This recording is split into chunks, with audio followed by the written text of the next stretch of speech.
See a little intro.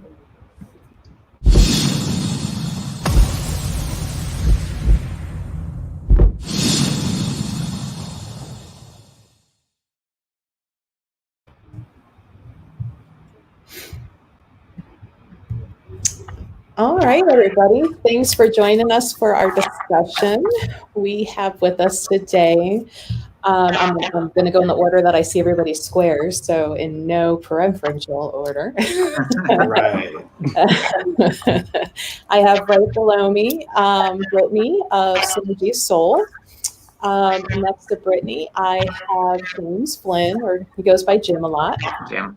And on the other side, which I forget, it's crooked. I have to point the wrong way. Over here is Hank, right? Right. It always gets me. So today's topic has to deal with spirituality and sobriety, and each of my guests have a different story to tell and how their sobriety and their spiritual life came to be. Brittany Hunt, if you can back up a little bit more from the computer, we're getting a lot of feedback. Okay, let me know if that's better. I think a little bit. I don't hear myself coming back as much. Yep. Okay. So each one of my guests, they have a different story. I don't know if either one of you or any three of you would like to go first. Jim, I think yours is always like, of all the readers that have ever thought about writing a book, and I'm like, I would definitely read your book. Because, I mean, it's a great journey, but some of your stories are hilarious. And I love the one with the baseball and getting the TV broadcaster to do the, at the end. Oh, yeah. But if you could tell us a little bit about your journey and how, like, the sobriety and your spiritual work, like how they mesh, you know, how they came to be and how you are where you are now in your, not only your spirituality, but your sobriety. Yeah. So, and just talk away then, because that's a big one. So yeah, it is. Well, I guess when I look at my spiritual journey, I believed a lot of different things. So I was raised Catholic, and I'll be honest, and this is, if that works for you, fantastic, but it didn't work for me. And however, today one of my spirit guides is Mother Mary, so something worked, but I never really felt connected to Catholicism. And I got to say, once that I got out of the house, went off to school, I didn't go back to church for a very long time. And I also went through a period where I didn't believe that there was any, I believe in God. I believe there's a higher power, at least something, a great unseen force, sometimes we call it, a universe. But I didn't really believe in anything for a while. And that I also used a lot. I mean, I started drinking when I was 14. So, drinking, smoking pot, and doing various other things. And so I'm not sure how much of this always aligns, but I do got to say that I used for a very long time. But anyway, so I guess we'll just kind of talk about spiritual. So the first time I really started to believe in a higher power, I ended up in an Al-Anon group, actually, which did not get me sober. But I was with an alcoholic. And so for me, it was convenient to be able to point the finger at the alcoholic and say, see, I'm not that bad. And, so I could use and then have the benefit a bit of that 12-step program. Really adapted a pretty clear image of God.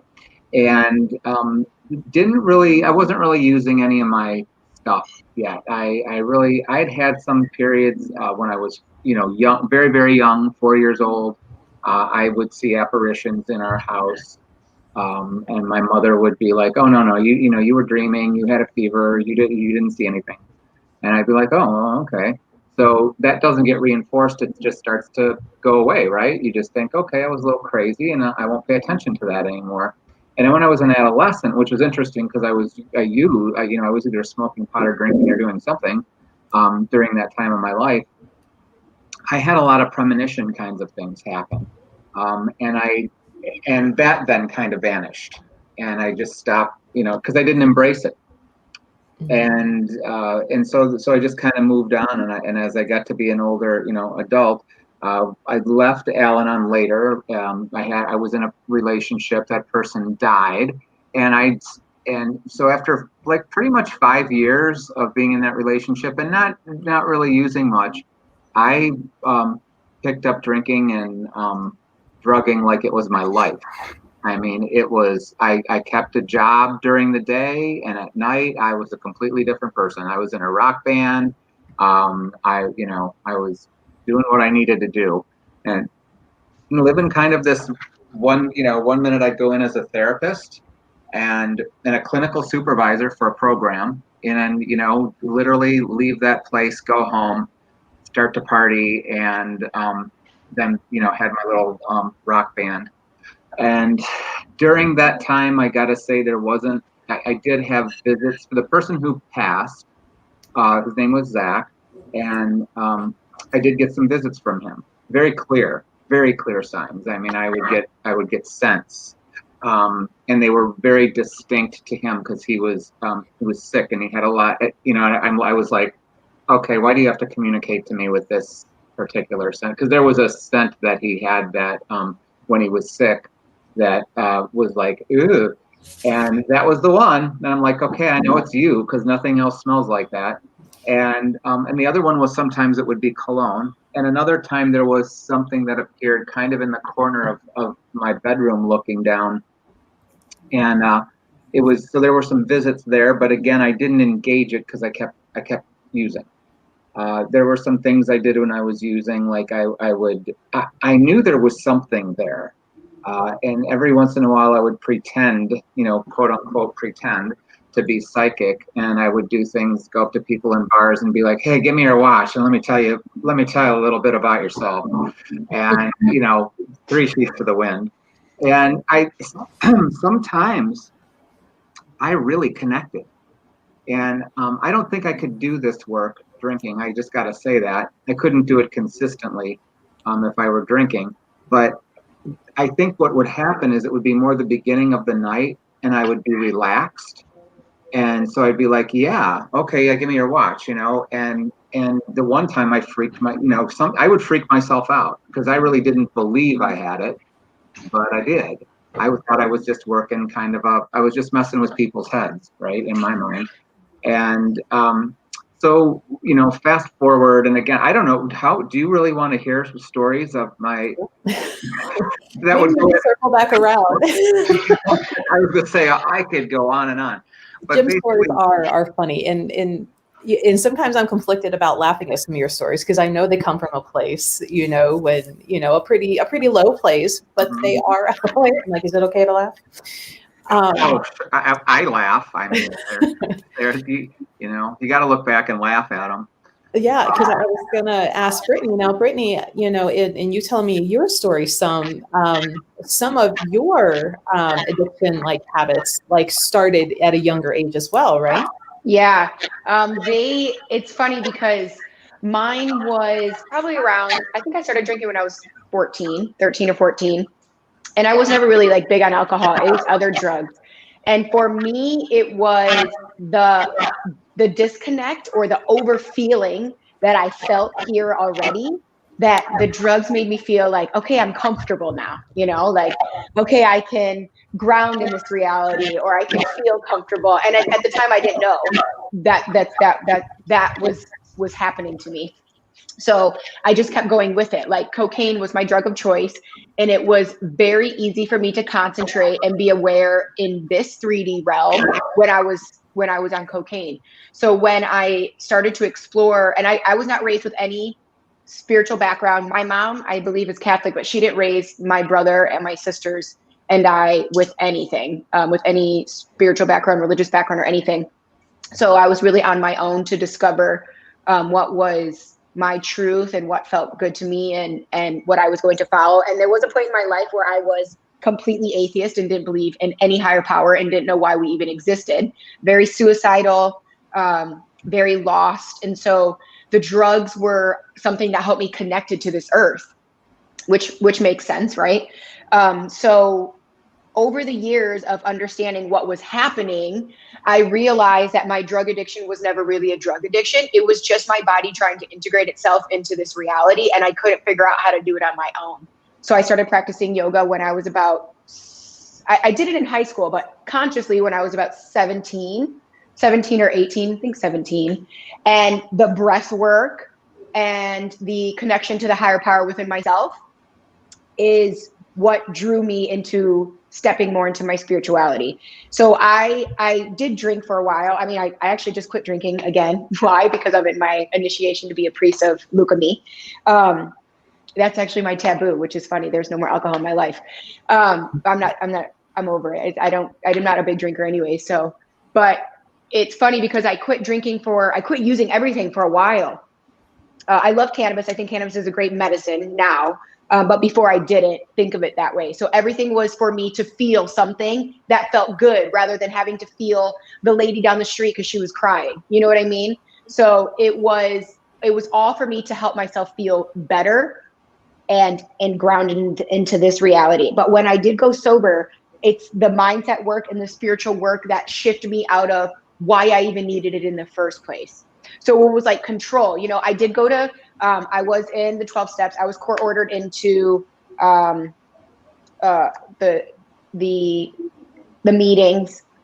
And I remember thinking to myself, we never actually heal the underlining aspect of why we're addicts in the first place. And that's why we stay in systems like that, right? Because we don't ever take care of what is actually going on inside of us that makes us want the things. So I really started doing the work behind that when I got completely sober for a couple of years.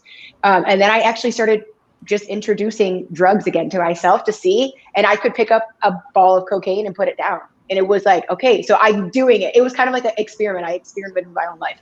And so I was really looking at, again, how that my connection to this human 3D and the connection to whatever anybody wants to call it, God, universe, whatever, was my disconnect, why that was making me feel like I needed something besides myself. And that's really how I got to where I'm at right now. Now I'm into, I'm a practitioner of Santeria. I am a priest of Oya, soon to be. I have still finishing out my year. But I really started, that was my connection. I could always hear things, see things, feel things, and it was just too much for me as a kid. I didn't have anybody to direct me anywhere. I did not know that my aunt and my grandma and my great grandma were all mediums. I actually didn't find that out until my mid-20s. So I didn't have anybody to direct me to why I felt the way I did, or why I thought the things that I was feeling, or I didn't have that. So it was just me taking my own journey, which I have no regrets to that journey, because in studying myself and diving deeper into my spirituality, understanding that trial and error, failing and messing up is something that is the way that I learn, right? Whether you look at my human design or my astrology or my life path number or my cardology or my etaf for my priesthood, everything came down to, if I did not go through that, I wouldn't have found this space, Mm-hmm. Like, you have to appreciate how you get there and your realizations. Yeah. Now, Hank, your story. Yeah. Well, and just one thing on the past, they have a saying that you don't look at the past as a bad thing. It's really something that you start to use as an asset to help other people as you go on your awakened spiritual journey. But for me, growing up, I'm a natural intuitive, meaning that I just have always had an intuitive knack, and I never really understood why till years later. I've had a near-death experience during childbirth, and I believe that's why I was the way I was. But for me, I didn't really see things, I didn't hear things, I just knew things. It reminds me of the Game of Thrones guy, I drink and I know things, right? And for me, like going through high school and elementary school, it was more that because I was aware, I had these awarenesses of other people's projections and judgments and things about me that I was then identifying it as my own thought about me. And it created a lot of confusion, because you have all these things, and though it's not really you, it's in your head, and without anybody to tell you that you might have an awareness, it's not yours, it's for someone else. You identify all of it with your own stuff. And so as soon as I could legally drink, I began medicating immediately, and retired in 2008, fortunately. And basically, as I started to get sober and go through everything, I did a lot of work and started to recognize that, wow, all that stuff that I thought was mine really never was mine. And realizing that it was really a gift, that this awareness has such a potential to help people. And I found Reiki 1 through Master and spiritual insight training from Fellowships of the Spirit all within like the same 4 months. And I started going through that and went on a 2-year program to really get tools to start to utilize the gift in a much structured way. And then I started opening up to my ability to see and my ability to hear and my ability to feel, but all started with a clear knowing. And I think that's the one that sticks people the most, because all of us are empathic to some degree. Mm-hmm. And for those of us that are on the high end of the bell curve that are way more aware than most, without any context, you think that all that stuff's really yours, and it causes all kinds of chaos in your life. And that's kind of the overview of my journey of how I was impacted, why I medicated, and then finally shifted it and was able to get out of it. Can I add something to that, Hank? Because I want to say something about that and how you said that. And I think that also one of the reasons why we attack mental health, obviously mental health issues, to over-medicating is that exact thing. And if we could shift, if we could take that into westernized psychology or westernized mental health medicine, it would make such a difference, because I went through the same thing, and knowing like I said, like, why am I crying when I know this is not mine? But at first I did know that it wasn't mine, you know, where I'm like, oh, I remember actually laying in bed once and crying to my husband, and he was like, why are you crying? And I was like, because I can feel my best friend's husband is hurt. And I was like, I am so tired of feeling what other people are going through. I started really working on my spiritual hygiene, right? You know, cleansing my energy, protecting it daily, multiple times a day. But I think that's such an important point that you made that's missing from westernized mental health treatment, is because we all do have this some type of empath ability, that if we could take a step back and really recognize it, it could help us not go through the things, or not go through it, but compartmentalize and differentiate between those departments. Yeah, that was beautiful. Thank you. Yeah. And interestingly enough, in the tradition of shamanism that Melissa and I practice, they actually say that us in the North walk around with open navels. They have a concept of these energy centers called navels, which is different than chakras. And the navel is where you're wide open to bring things in. And they do a ceremony for the children to have that just be, just like a camera lens closing, have that be restricted, so they're not just wide open receiving all other people's thoughts, considerations, feelings, and all that. And in our culture, and in many cultures, there's no recognition of that whatsoever. Mm-hmm. We do nothing for children to prepare them to be in this world of this amazing awareness and consciousness, and you're just kind of going in blind. And it without any support, it can be very confusing for people, as in all of our cases, I'm sure it was. Yeah, that disconnect from any spiritual tradition or religion into our Westernized society is why we go through the things that we go through. Because if we could reconnect, just like if you would have asked me 3 years ago if I would be where I'm at in a tradition such as Santeria or Ifa, I would have said no. When I started really doing ancestor work and connecting with my ancestors even more, I was led here, you know, and now here I am, a priest of Oya, who is of the ancestors and do that work, right? And yeah, it just, that connection and the things that this tradition is giving me is what we are missing from a lot of what we give to this society. And doesn't have to just be this, it's whatever, like your practice of shamanism or whatever it is, it's what, if we could find that connection, it really saves us. Yeah, I can identify with both things that you've said as well. When I got sober, I went to this, I started getting healing work done by someone named Lorraine Scott. And that led me to a Native American shamanism class that I did for 2 years. And also something called transformational dance, if you can imagine. And I want to see a video. Yeah, thank God there aren't any. And, but it was you would get into these meditative states while you were moving to music, and it was really fantastic. And I don't think it was any joke that, you know, a year later, I'm all of a sudden, wow, psychic, mediumistic hits, totally drawn to these classes and just having that path wide open. I mean, there was nothing blocking me from moving forward. It was like, here's the class you need to take, and I didn't know. They would just kind of appear, and I'd be like, okay, I'll take that one. And at some point, then I'm doing messages at the Stump in Lilydale, and like the two of you, I'm also I'm a minister as well. So, but I'm with the Spiritualist Church in Lilydale, and so such similarities. And also what you said about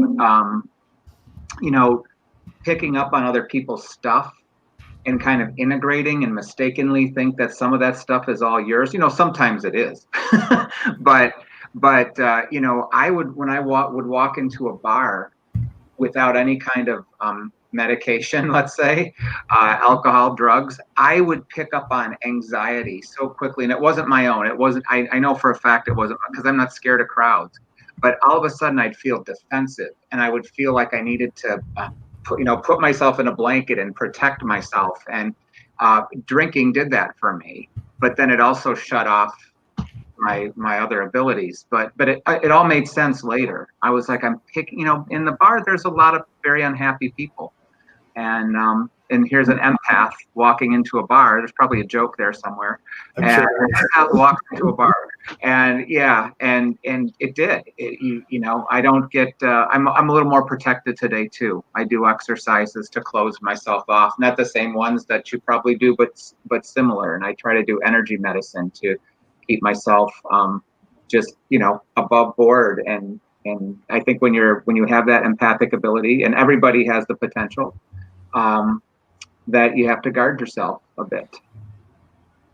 And one thing to add, I don't know if Melissa knows this about my story, but what really got me, because I got sober, and was probably a year after that I started really seeking things, and it was before I found Lilydale and all that. But my aunt took me to a psychic fair. And it was at the time where Goddess Sleep was further down on Lorraine Road, and Pat and Jim owned it at the time, and they would rent another spot for their psychic fair because they wanted a larger space. And I went there, and my aunt bought me a Reiki session. And at the time I did a lot of irrigation work, and I had all this back pain, and just like, well, let me just try this, just do this and try it out and see what your impact was. And it was Cindy Summers who gave me the treatment, actually, because I know Jim knows Cindy. So just to throw that in there. And afterwards, my back felt completely fine. And it's like, oh my gosh, this is like magic. And then I go home and I get a phone call from Pat and Jim. I won the raffle, and I won this beautiful quartz crystal. And that was my introduction to my first metaphysical store. I had been to other ones, but if you're not sure where to start, a place like Goddess Elite, or a hub of consciousness and interconnectedness where they have classes and readers and things like that, that was really what started me to propel into looking for Reiki and going to Lilydale and all that. It was just from the openness to go to an event and just receive a single session, and that shifted my entire world. So thanks to Goddess Elite for being there. Yay! I want to add something too about alcohol. Speaking of protecting and cleansing ourselves and things of that nature, I remember always seeing something like, alcohol opens holes in your aura, right? And I'm like, oh, no, whatever. But in my tradition, when we are calling in spirits, you drink rum, right? And so for those who are extra sensitive, and those who are maybe, because everybody does have their niche in terms of what they are tapped into, those who are more sensitive to things attaching to them are the people who should be conscious of drinking alcohol and who you're around and what you're doing when you're doing that, because you could have things attaching to you. Like for me, right? In my tradition, and as I finish, I've just begun my year as my Yawo year into priesthood, and as I finish, I will continue not to drink. Why? Because it was brought up to my attention, which I already knew, that things attach to me like leeches all the time. No cemetery and cemeteries, no matter where I am. It's just, I'm very cautious about who I'm around, who I allow in my house, and it's already things that I intuitively knew, but it was confirmation, right? And so to know that and to have that clear is something for people to pay attention to. Is it's not just for you to, not have fun or not drink or whatever. It's because you're now allowing things to attach to you that is detrimental to your energy and your growth and your mental health and your physical health and your spiritual health. And it can make a world of a difference. Yeah, I saw, and then you were talking about too, some of the, what was that moment? And I went to Lilydale. I went to it was Peggy Romito. I don't know if you've heard of her, but she was the one who said you need to do something with what this is, because she did a demo on a Friday, and then Saturday I went to these classes, and I was getting these hits, and this is about 4 years in with no alcohol, no drugs. And it was interesting. And I got done. I said, well, what do I do with this? This is really kind of cool. I didn't expect to be this good. And she said, oh, you got to build on this. So then I went to Fellowship of the Spirit for that spiritual insight training. And I just kind of walked away from that. Oh, I'm so sorry. With with the idea that, you got to practice. And I did the same thing, Hank. I went to a lot of different groups so that I could get connected and so that I could practice. And I hear Brittany doing that too, that you're involved in a group that helps and enhances that.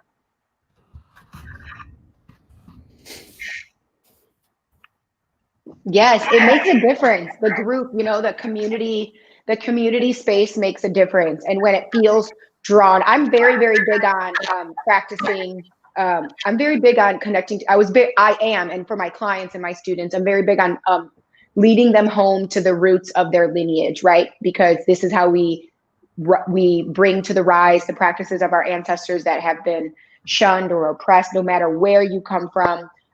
Because everything, in the westernized world, it's like woo-woo or, oh, that's crazy. But really, that's how we all got here, is through those practices. So I lead, again, I do a lot of ancestral work. I lead, excuse me, a lot of my clients back to working with their ancestors and finding that community or group that really feels aligned with their lineage and their truth and their power. And that will make a difference. When you feel comfortable and you feel in a safe space, it makes a difference for you really taking those steps that may have been scary outside of that, or down to sobriety or spirituality or whatever. It's just really feeling that connection to the community and being in a safe space, and knowing also the work that you're doing is bringing back practices that have been pushed to the side for a very long time. Yeah, and I think we get that. Like I run a development circle, and I think the reason that we have so many people that are like a core group at this point is because that's how they feel. They feel like this is a safe place. This is a place where I can expand. I'm not going to be judged. And that's, of course, what I tell people, the newcomers, when they come in. This is a place for you to practice. No one's going to judge you. No one's going to think you're crazy. When you start talking about some of the empath stuff and how that's a pull on you, we all get it. And so, yeah, that group, that support is it's just so important. The other thing I wanted to build off of is Brittany talked about ancestors and not knowing. And I was kind of the same way. I kind of was the one in the family who came out as the medium. And, come to find, my mother had been seeing spirit all the time. She just was scared of it. So she wanted to push that down on everyone else. And when my cousins found out, and they came to one of my demos, what does the one cousin say? She goes, oh, I knew somebody would get the gift. And I'm like, what are you talking about? And she was like, oh, then she starts telling me, oh, your great grandmother, she was a spiritualist. And sure enough, I find this book from like 1898 or something, and it was kind of her Bible. It was this book on spiritualism. And I'm like, well, why didn't I know this growing up? I mean, it was like they wanted to somehow insulate me from this growing up. And it was very odd when my cousin was so forthcoming about, we're so happy. And I'm like, well, no one's ever said that before. I mean, so yeah, but that ancestry is, I think it does serve us to know. I remember slapping my knee at that. My great grandma does not leave her house. She lived on the east side. She doesn't leave her house.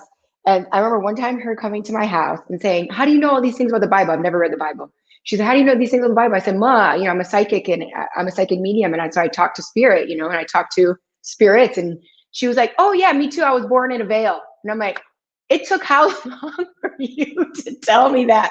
My entire life. And then my aunt just moved to Atlanta And I didn't really have a relationship with that side of the family for my whole life because I wasn't close with my dad.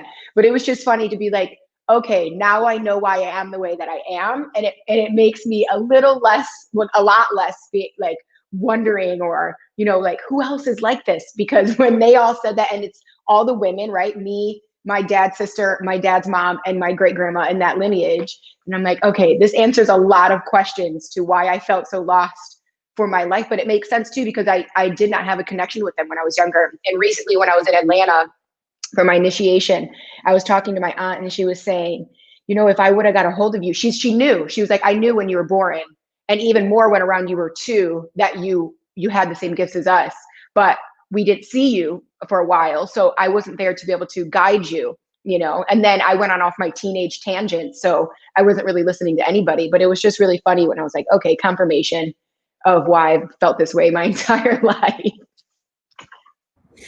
Now, as you guys are working and you're out, do you find that because you've gone on the journey that you have, that certain types of clients maybe come to you more often, or they'll say like, I don't know why, but I feel like I'm drawn, and it makes it easier to work with them because you have an understanding of how and why they are in that place on their path?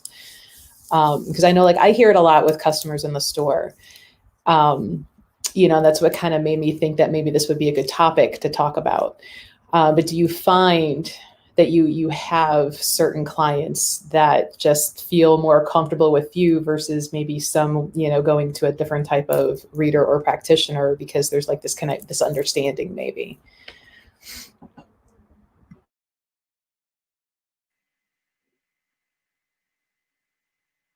I'll start. Yeah, I do think so. There's kind of, for me, 2 aspects to that. One is the universe is all intelligent. So it is funny how many, and maybe it's just not a coincidence. I don't know, y'all. I'm interested in hearing what you both have to say too. But I do get a lot of clients who have either battled with addiction and alcohol or have a spouse that is.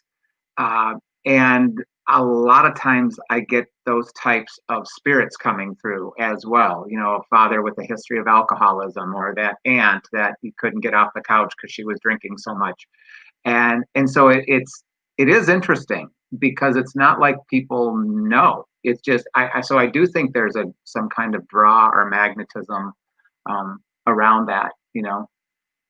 I agree. I have a lot of clients who are drawn to working with their ancestors and returning to the lineage, right? That's a majority of my clients in some way, shape, or form, because I do spiritual business coaching, spiritual business, money mindset, and spiritual advising. Now that I've rebranded my company, a lot of people who want to create generational wealth because their ancestors went through things, or just because they started from nothing in their own, in this timeline, but also a lot of people who struggled as children. Like people who went through a lot of struggles as children, whether it's one parent or 2 parents, or parents went through drugs, or they went through drugs, or they grew up in poverty. Just a lot of people who came from lack.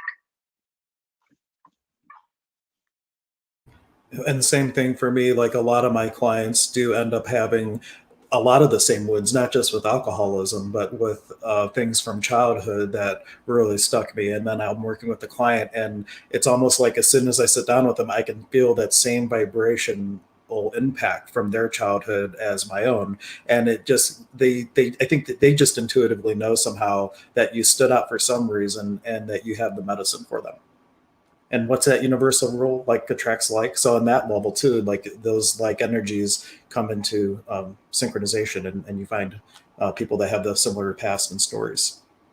And I think too, for me in the beginning, when I started doing the mediumship, you know, and seeing clients, I started with a love offering, right? I didn't really charge people. I was like, well, if you want to give me something, you can. But Spirit was interesting. Spirit was almost like, okay, we're just going to bring you lots of people who've passed that had histories of alcoholism because we know you know what that is. And not that I didn't know about other things, but it was always almost like Spirit was like, here, we're going to give you this path. And since, of course, I've expanded and I see all kinds of stuff now. But I remember in the beginning, especially, I'd come home and I'd be like, oh my God, Finley, I had out of the 8 people I saw today, 6 of them they had crossed over because of some drug and alcohol issue. And so it's phenomenal to me. Again, I just think, whatever your belief is, whatever that, higher power or not, or whatever, there is some kind of universal force that brings that. And it's just interesting.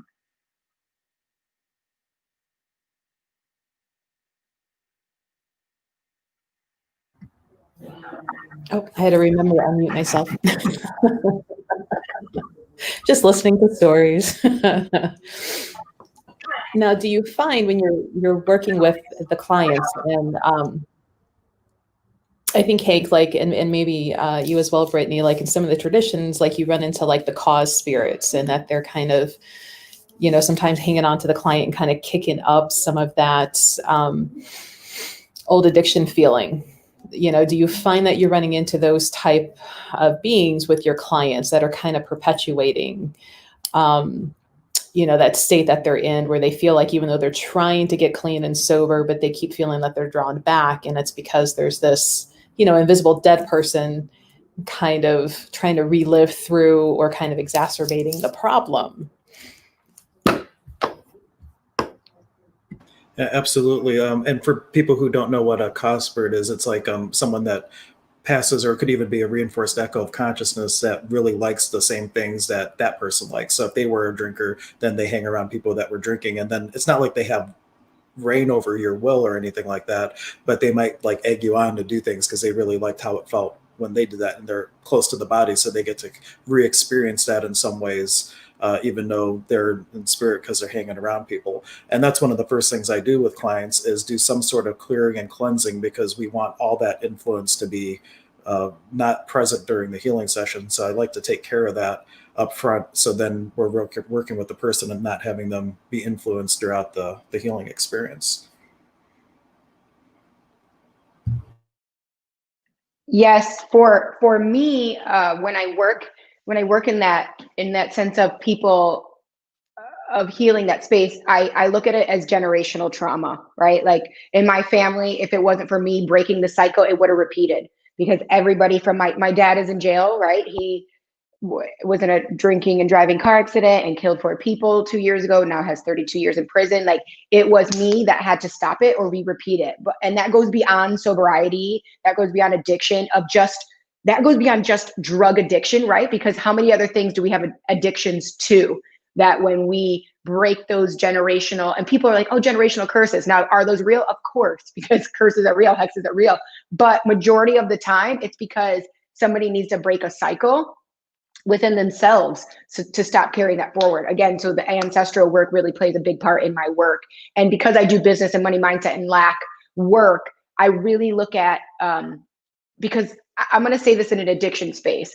People have like an addiction to work, or addiction to why they think money is evil, or they have addiction to money, or things like that nature. So when I'm talking to people about lack, I'm asking them, who in your family was like this, or where did you learn these things? Because we're just passing it down, And so whether it's a karmic contract that you had to live out to clear that cycle, or it's something that you're generationally clearing, yeah, it's really important to dive into that. Now, Hank, what advice would you give somebody who's maybe listening in, who is in some sort of addiction, and they know that there's some sort of spiritual work that maybe needs to be addressed and they're kind of avoiding it? Like, what would be your advice for them to kind of step into that and like have the confidence to do it? Well, really being in the question, when I had my addiction, I knew for a very long time before I got any sort of help that I had an issue. And it wasn't until there came this moment of congruency where it was a very simple prayer. I remember almost ready to pass out at night, and I simply said, God help me. But it wasn't just like, please help or anything like that. It was like with my entire being, I was like calling out to the universe, I need help. Something must change. And it was a demand. It wasn't a question. It was more of a demand to the universe. So if you're in a place of addiction, the best thing to do is like start to ask a question. Well, what if there could be a different possibility? And they even show us science that affirmations, it engages the brain differently. And instead of going, woe is me, I wish I could get help, and not really making a demand or a question of the universe, saying what else really is possible here? And then it starts to show up for you. And if I had had that tool what else could I be experiencing? That might have allowed me to get to where I was going way sooner. Now, I wouldn't change anything, just like Brittany said, I wouldn't change anything in my past because that's made me who I am. But for people that are in the same boat as me, rather than having to go so long before having the courage to demand that to the universe for change, start asking what else could be possible today, and then start to follow that energy and see what shows up in your life to start changing what you're experiencing.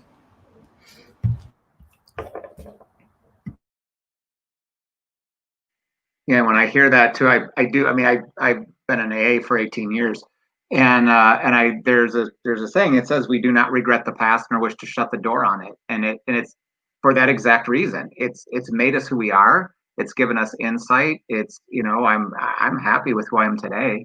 I just had to go through some culmination, to get there, and I liked what Brittany was saying about the addictions, and it made me think of, because one of the things you said was it's not just drugs and alcohol. You can be addicted to anything, and for me, that addiction, so I could be addicted to Facebook on certain days of the week, right, where you put something in there, and then the fighting starts, and then all of a sudden you're sucked in, and then you're posting this thing, or you're loving that people like your picture.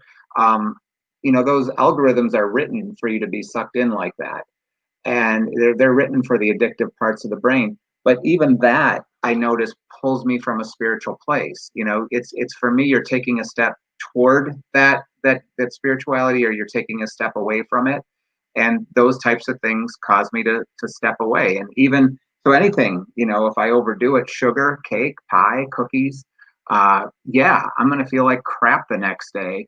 And then I'm going to feel a little off when I'm trying to do my work with people. So, I've loved this conversation. I wish more people were hearing it. I love it too. I think this is so great. I'm so honored to be here. So there was a comment on one of the other pages, and Sandra was wanting to know, besides drug and alcohol addiction, what other addictions have you been able to help your clients with? So if any of you, I would like to go the addiction to I can't, because that's an addiction. It is. I can't do that. I'm struggling. The victim mindset is an addiction. It's because we go through so much in this society that we get addicted to struggling. The struggle bus, I call it. Like we got to get off that struggle bus. It is addiction. It's easier to say I can't do it than it is to do it. And so that's a big, big, big part of my work, is breaking people out of that. I don't care what it is that you say you can't do. You really can, if we just shift our mindset out of struggle, because a lot of my clients do come from lack mindset or poverty, or from growing up on welfare, or just one parent. Again, it's that struggle. So we get really, really comfortable in struggling. And that right there is an addiction in itself. Yeah, and for me, most of the time, by the time someone is actually coming to me for a healing session, they've already had that moment where they're starting to look, and it's a much easier time. But people have come with all sorts of different things. But I oftentimes, like Jim was saying, he gets family members that have an alcoholic in their life. So I'll have those people coming to me for healing and telling me that so-and-so has this, so-and-so has that. And through recommending certain things like Fibonacci frequencies, for example, it's all deals with microharmonics, and it helps people get in touch with source. So I might be like, hey, get the CD, play it in the background, and see what might change. And whether it doesn't matter what the addiction is, the frequencies then help them get this like lifeline to source, I call it. And then many of those people, a couple months down the line, because their spouse or family member were sneaky, they end up becoming willing to come in and have a healing session. So I've used things like that, or someone's actively trying to wean an addiction. There's some aromatherapy solutions that can help with cravings, like smoking, for example. There's different things like that that can help. But to Brittany's point, the addiction to polarity, the addiction to feeling that you're separate from everything, that is the greatest thing. And everybody has that to some degree. That's why we're here. It's there with a purpose, so that we can have an in the world but not of the world experience. And being able to use it for that purpose and not get caught up in the trauma and drama is something that everybody can really work on. I think sometimes a lot of people get addicted to being the victim in something. Like they're afraid to step out of the it's happening to me, rather than I'm going to learn, I'm going to do something about it. So I know sometimes when clients come in and, they're kind of looking for the reading or the healing work, and kind of feeling them out and like which one of the practitioners are going to be the better one to kind of do that, because maybe they're not ready to admit yet that there is an addiction to that victim part. You know, no matter what you try to do or what you try to tell them, they're going to negate it and stay where they're at. So, you know, it's, and now that I'm saying this out loud and I'm looking at you guys and I'm like, it's different levels of work for the client, you know, and I would have to say, Brittany, you would probably be my like boot to the ass lady, you know, when somebody really needs to hear it and they're ready to finally work. Like, Brittany, I know you can kick them off. And Hank, you would probably be the middle. And Jim, I know you're the one that can kind of plant the seed for somebody to be like, it's time to start thinking there, you know. So, I mean, Jim, how would you kind of put the seed in for somebody to start addressing that finally? Well, usually what I think I do plant seeds and I make referrals a lot too. So I think the way my service might differ a little bit from Hank and Brittany is that a lot of times they come to see me, you know, once every 6 months or so. They want insight where they're not really looking for a healing from me. And sometimes they end up getting, though, I've had people say, you know, I came in for a psychic reading and I got a therapy session. And that's because the stuff that I was picking up on intuitively led us to, well, geez, you've got this history of alcoholism in your family, and you for years have functioned on this idea that, you know, you do something just because you do it. And really the influence has been from your, you know, the alcoholism from your father, the codependence from your mother, you know, because spirit's talking to me and they're telling me things and they're like, oh, geez, well, you know. Or I've had people come in, you know, for instance, a woman who's living with domestic violence. And, you know, she's just kind of coming in for a simple reading. And all of a sudden you're like, oh, hey, I'm seeing some physical things happen. Are you living with someone who's kind of violent? And, you know, and all of a sudden they're like, oh, God. And I'm like, well, I'm a psychic. What you know, that's why I'm picking up on that. And next thing you know, we've got someone who's kind of going, oh, my God, I have work to do.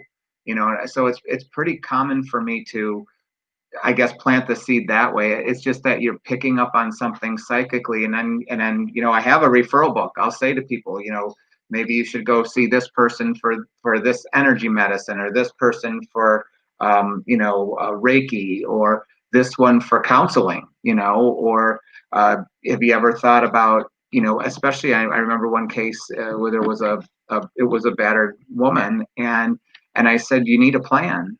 You need a plan to get out of that house. And the first thing you need to do is get in contact with a battered woman's shelter and, you know, take advice from them. And, you know, I do believe eventually, she didn't do it that day, but I know her now. And I know that eventually that is something, she doesn't live with the abuser anymore. So the seed was planted, and probably about 8 months later, you know. Does that help? Does that answer the question? Yeah, I think Okay. so. Now let's go to Brittany, because Brittany, you are pretty good at getting people to, you know, fling them forward and get moving and kind of have that, you know, oh crap, you know, I can't keep sitting here and hiding from it. How do you know when to pull the trigger for somebody to get them to kind of come out of that victim space and finally step into that confident, like, okay, this sucks, but I'm going to change it? That is exactly me, Melissa. You know, my Aries sun, Sag rising, fire all the way. Yeah, I really read. I mean, obviously, I read everybody's energy, so there's that. When it comes to it, and I know who can handle it and who can't, right? Because I do have my Mercury's in Taurus, and I'm a child of Oya. If you know anything about the Orisha, it's the storms, it's the winds of change, it's a tornado. So it's not like we're not sitting here anymore. We're not going to complain. We don't do that. I don't make excuses, you know, and I'm very blunt about those things because that's not how we change. So I will read it. When I have clients come to me, I can tell if they're ready for that or not, and I won't work with them if they're not. Why? Because it's like trying to throw things at a brick wall, you know. So yes, I am it's funny that you said that too, because I just had a client message me like, I hear you in my head being like, come on, come on, come on. And that's all, most of my clients will say that. They'll be like, I can hear your voice in my head say, don't sit there and complain about that, or don't make excuses for that, because that's the energy. That's the energy that I carry most in my work and in my being. And again, if you've read anything in my chart or my life path number 8 or 8 of Diamonds cardology, it's the inspiration, it's the motivator, because I have gone through everything from drug addiction to rape to not having my dad to, you know, all of the things, right? And so I have no excuses. There's no excuses that you can make that are relevant to you not being able to change something. You can change something always.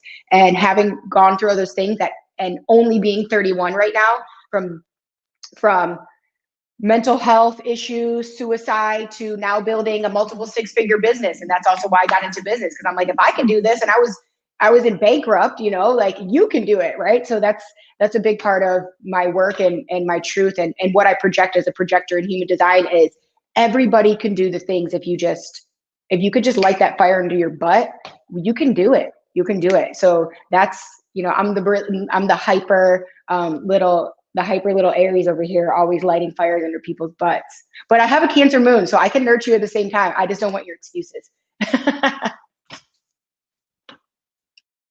And that was always funny to me. I'm like, yep, I understand it. All right, now Hank, you are in the middle, and sometimes it's interesting and fun to watch you go back and forth with people.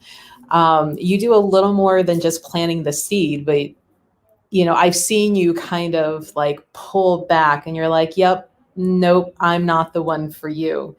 So, you know, how are you deciding back and forth which way you're going to go with people? And when you know to finally pull the trigger on somebody and, you know, it's like, quit sitting there complaining about it and do something. Yeah. Well, typically when I see someone, I let them indulge in their story one time, get it out. But then if it comes again that it's just going back in the same excuse over and over again, I'm like, well, that's great. Why don't you come back when you're actually ready to have a different possibility? Because I don't want to reinforce your current trauma and drama. And that's what happens if we continue to tell the same story over and over and over again. We're allowing them to reinforce the cement that's kind of keeping them in place. And instead, you know, say it once so we get the energy of it, and now let's work to create a different possibility. But if they just want to indulge in the trauma, then there's a lot of other people out there that that might be more appropriate for that than me. We even, you know, in the soul retrieval work, you know, and I loved it when our teacher was like, you know, let them only tell you the age they were, where it happened, and the quickest, shortest possible, like car wreck. You know, I was 27, and then don't let them keep going into the trauma over, because it just keeps perpetuating. Right. And it's whenever I put on my mask, and I tell people it's usually my Walmart mask, but I've been wearing it more in the store, and it says, shh, nobody cares. Because a lot of people come in and they just want to dump and dump and dump and dump like every wrong thing going. And I'm like, that's all you're doing is constantly living in that. And, you know, are you ready to step out of it? And one thing too is when they go through like that first time, I use a lot of tools from Access Consciousness. So they may be telling their story, but while they're doing it, you have a dialogue and you're actually unwinding the stuff that as they're going. And that's why it's good to do it once, but you do it in a facilitative way and not just, I want to hear your story way. It's a whole different thing. One's a very productive way and one's goes the other way. Right. With purpose, not just an indulgent, like, ooh, tell me the next story. I'm with you on that, Melissa, because when I do shadow work with people, I'm big on shadow work, obviously. I work in the underworld often. But when I do shadow work, it's to acknowledge, to pivot. That's what I tell people. You get to choose how long you're going to be in that emotion or that trauma by being there. Or you can acknowledge and we can heal it now. Or, you know, even if it's a lack mindset, we acknowledge it so we can pivot. We don't bypass it or ignore it. It has to be acknowledged in order to shift it. But if you're not acknowledging with the intention of healing or pivoting it, then you'll remain there. And would you guys think, this might be the last question before, because we're getting close to 2:00 and I know everybody's busy. But would you find that people that keep staying there, like that's that downward spiral before they hit that bottom. You know, like what would you think would be that final, like, would you think that that's what that is, that continual downward motion before they finally hit that bottom? That, what do you call it? Like that misery loves company, and you're loving your own misery for a while. I want to say something about that. I think people are waiting for themselves to hit a bottom so that they have a reason to grow sometimes, you know, because I've recognized that even in myself, I'm like, I'm not going to do that until I hit the worst, you know, but what is the worst going to look like? Right. And so again, that's an addiction. It's addiction to, I'm going to stay here until it gets so bad that I have no choice but to change it. But then are you really going to change it when you get there? Or are you going to keep saying, I'm going to stay here until it gets worse? You know, I have a friend right now who, it's crazy. I had a dream of him, I had a dream of him last Friday. And then normally when I have dreams of people that I haven't seen in a while, okay, it's something for them. But I then dreamt of him during my nap. And I was like, okay, now I need to find him because this is, you know, he's calling out for me. He was overdosing in my second dream. He was overdosing, not in my dream, but while I was having that dream. And so when I finally found him, I said to him, I said, you know, the whole purpose was he was tired. He built it like $1 million business and then got tired. So relapsed so he could take a break. And I was like, why did it take you to get to that to make a change? Like, we have to stop doing that as humans, waiting till we hit rock bottom to make changes. It's acknowledging it and knowing if we could just step over that. And that's the biggest thing for people, is that wall. It's, I have to do something to make that change. It's easier to just fall off the wall. One thing that you said that I want to bring to people's awareness is the question why is a victim question. When you ask the universe, why is this showing up in my life? The universe gives you another experience of it showing up in your life. And so it is a question that puts people on that downward spiral. So I would encourage everyone to shift from the why to what else is possible, or what would it take to have a different possibility in my life? Any question like that. But the why question specifically is just like astrology is cycles, is going to create a potentially another cycle of the same experience until we finally get to the place where instead of asking why, we say we have to change now. Something needs to change. And it's in that demand that things start to progress, and we can start shifting anytime. We don't have to get to the bottom, but people sometimes just don't have the tools to know that. They don't, yeah, I agree. Like, they don't have the tools and they don't have the awareness. Like, it's amazing how people will get into patterns where they do the same thing over and over, right? And so I think it's really funny when you say, you know, to somebody, you know, the definition of insanity, doing the same thing over and over and expecting different results. And, you know, sometimes you just say that and they're like, oh, you know, or just, you know, well, if you always do what you always did, you're going to always get what you always got, you know, because this is what you're calling in. This is the pattern that you've created for yourself. And it's the pattern that you attracted from the universe, because they're saying, oh, okay, I'll help you with that pattern. And, so again, I guess if you would look at me as the seed planter, that's kind of what comes up for me sometimes. You know, you got someone coming in and they're asking about relationships, and psychically you're just getting this sense of, okay, you're in this current. Wait a minute, would you say that a lot of your boyfriends have been like this one? Oh yeah. You know, so right away I'm like, oh boy, we could really go into a counseling session here. So again, you plant the seeds and then you refer out. I will say though that some people do come to me for the spiritual guidance piece as well. So I do get repeats for that. But if I really feel it's a therapy kind of issue or something that, you know, it sounds like more like Hank or Brittany would do through a healing type of thing or motivational coaching, I would definitely refer out. And now I have another resource. I didn't know what Brittany did. So now I have another resource. I love referral. I love resources too. Also, I love being able to be like, this would be better for you over here, because it was something that I learned. One of the team members that are on SynergySoul team, she's studying human design, and she told me about, I have like a 3-5. I don't know what that all means. I'm just learning it, but a 3-5 is a projector, which means people will come to me if I don't set enough boundaries. People will come to me and think I can save them. And I'm like, I don't have the answers to all of it. You know, like I have the answers, but that's not what I do. So let me send it. So I think that's beautiful. I have to add it. I have add all of you to my list, because there's something for everybody, and not all of us can do everything.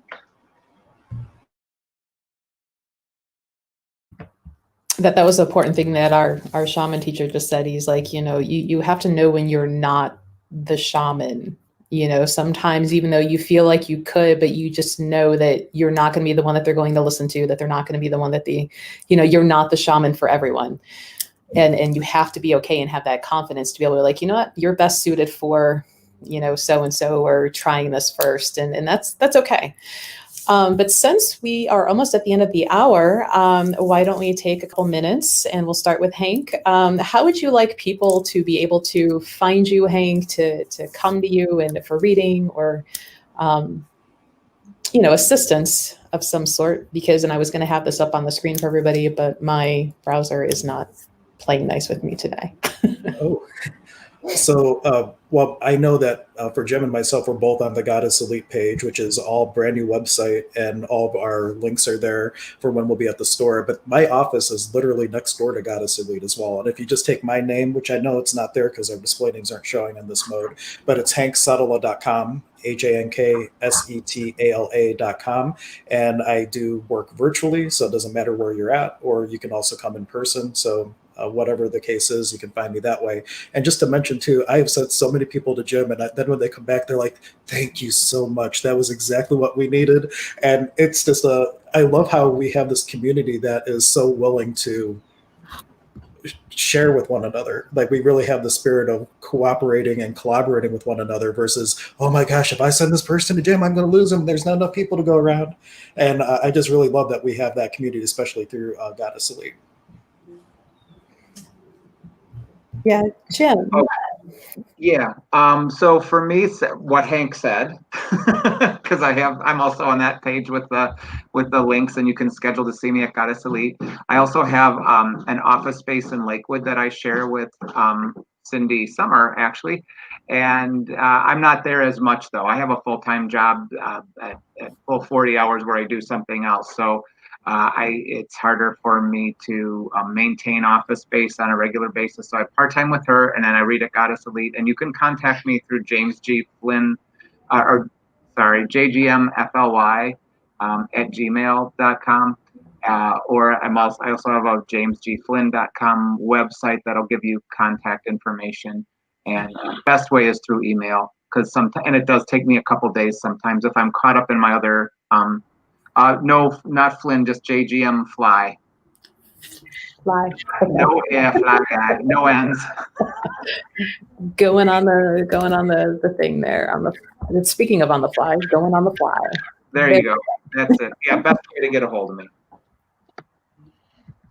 You can find me. My biggest platform is Instagram, and it's at SynergySoul _. I do lots of things on there. Also, my email is info@synergysoul.org. We are still working. I'm procrastinating on rebuilding my website, and my one team member is trying to get on my butt. So hopefully that will be finished soon. But SynergySoul _ Instagram and info@synergysoul.org are the two main ways to get a hold of me.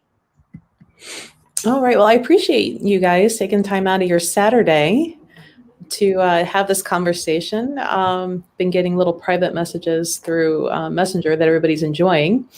So maybe we'll see about doing this again if we have other questions. But thanks for joining, and thanks everybody for commenting and sending in comments and suggestions.